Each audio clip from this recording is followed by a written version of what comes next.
And then to handle the secure part of this, the RTP stream is actually a ZRTP stream.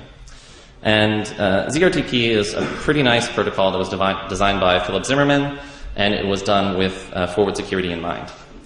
The way it works is that you negotiate a ephemeral session key between the two phones, and then from that ephemeral session key, you derive what's known as a short authentication string. And that short authentication string is then displayed when the call is connected. So there's this, problem of key distribution and authenticity, right? That whenever you want to send someone a PGP encrypted email, you have to find their public key, and then once you have it, you don't know if it's really theirs. You have to maybe check the signatures or call them on the phone and be like, what's your fingerprint and all this stuff. The way that this works is that there are no long-running keys. There's nothing for anyone to come and seize or demand from you. And that when you set up the call, the first things that you do is look at the bottom of your phone and you say, I see Flatfoot Eskimo, or whatever the short authentication string may be. And the person on the other line says, yep, Flatfoot Eskimo. And this string is derived from the shared key material. So that if you both see the same string, you know that you both have the same key, which means that there was no man-in-the-middle attack. And it solves the entire authenticity problem without all of this rigmarole of checking fingerprints and things like that. The other thing that we're working on is an OTR-derived SMS application, also for Android. Again, we want this to look identical to the normal SMS environment. In fact, we've cloned feature for feature the existing SMS application on Android phones. And the way that this works is it allows you to SMS as normal. You can SMS people that aren't running this application, that are just have normal phones or whatever. But whenever you happen to be in contact with someone that is running this application, it automatically negotiates a secure session. And once again, we do the OTR thing of embedding one half of the key exchange into every message that is sent. So every time you exchange messages, the key rolls forward, which means that, again, there's not one thing that anyone can come and ask for and get all of your previous correspondence, because it is constantly changing. So these projects are sort of my small hopes for reducing the scope of the choice that we're faced to make every day in this sort of increasingly surveilled and decreasingly private world. You can find a lot of these projects on my website, darkcrime.org, and thank you for coming.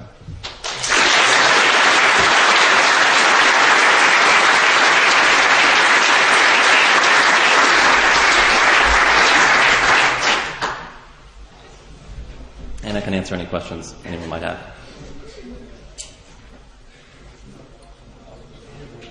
And that's what Moxie is. What guarantees that those entities in the middle are the same as Google?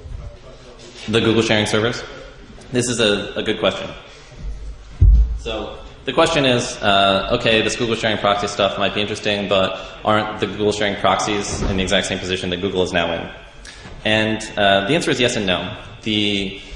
I guess I would start by saying the way that things are now, what we're not trying to protect is individual search terms of any value. Like if you have a really high value search that you're going to perform that you want to be fully anonymous, use Tor. Google sharing is for your day-to-day search thing, right? Which means that what you're trying to protect is your search ID or your searches, or the things that you're using that are only valuable in aggregate, that paint like a really big picture of who you are. And so the first thing that I would say is that I, or anyone who is running a Google sharing proxy server, are in a much worse position to capitalize off of that information than someone like Google. That, I don't have the resources to do something like that. The second thing is that the Google sharing proxy server is available as source code, and anyone can run one. And you can configure your add-on to use whatever Google sharing proxy server you would like. So if you don't trust me, hopefully there's someone that you can find that you do trust. And then the third thing that we're doing is, in the future, we're moving to a more distributed model, where you can define a whole list of Google sharing proxy servers that multiple people are running, and it will distribute your requests across all of them. So that there should be no one node that has any big picture of all of your search activity. And it should be much harder for any individual, without collaborating, to construct a picture of who you are and what you're doing and thinking. Mr. Moss. Hey, a couple things. How hard is it to change that to, say, Bing or Yahoo or... It shouldn't be that hard. Right now, it's very specific, right? Because what we're trying to do is intentionally duck their abuse heuristics, and also, we're using all of the information about what Google services are require a login and which don't, so that we know which requests to siphon off and stuff like that. But it should be, fully possible to extend this to other search things as people would like. To me, Google is by far the largest threat, so I'm just trying to start there. And then I thought, if you go back a couple slides to your secret midnight Eskimo thing, I thought I'd give you one more level of paranoia. So what the really paranoid people do is the first person who calls, the person who receives the call reads the first half, and the other person reads the second half out loud. Right. Yeah. Flatfoot Eskimo. Yeah. So you can tell if somebody is, right. man, really. Yeah, as we've been developing this, we've been making thousands of test calls and stuff to work out all the bugs and stuff like that. And you get these really amazing short authentication strings that are just they're almost like haiku or something in their profound nature. You'll be late at night or whatever, trying to get this thing to work, and then we'll get a short authentication string. And you're just man, that's just genius. We got to keep this call.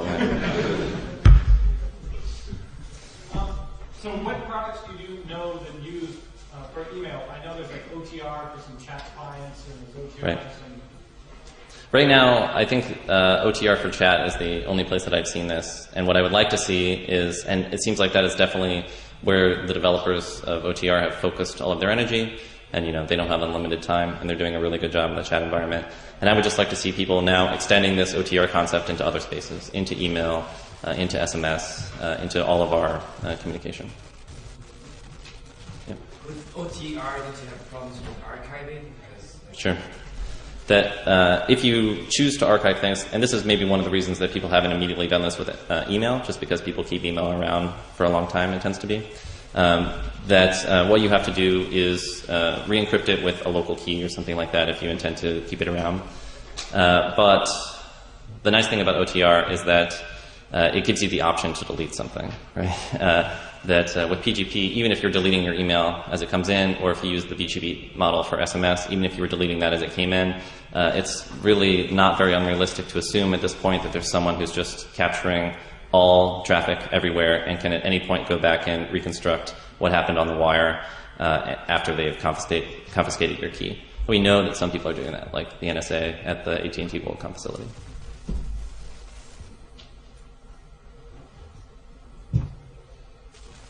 Sure. What about the GPS chips on your phone? Any way to somehow disable that? Oh, right. I mean, Other than breaking it. right. I used to have a tricked out phone, like the tinfoil hat phone with a hardware switch on the microphone, so that you could hardware switch it off and stuff like that. Yeah, you could do that, but it's just so inconvenient to be constantly taking the battery out or whatever. And so this way, no one could turn it into a mobile bug. But no, I think there are tons of other problems that need to be addressed in the mobile phone space. Real-time tracking and stuff like that is definitely a big one. And I hope that we continue to recognize, or at least we start to recognize that these things that we're so okay with, just because they're choices, aren't really the most free choices, and that we should respond to things like mobile phones in the way that we would respond to government-mandated tracking devices, that we should treat them as almost the same, because they really are. With email, you already said nobody uses PGP now, so you have any clue how you will get people to use OTRs? Right. Fluffy and nice and Uh-huh. The question is, if no one uses PGP for their email, why would anybody use any of this other stuff?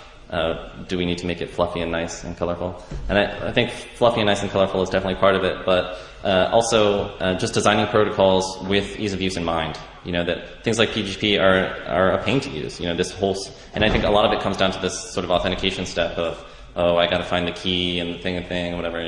Integrating with normal email clients and stuff like that. And that's why I'm hopeful for things like this, right, where it's just you install the app and you're done. You never have to authenticate a fingerprint or set up your VoIP connection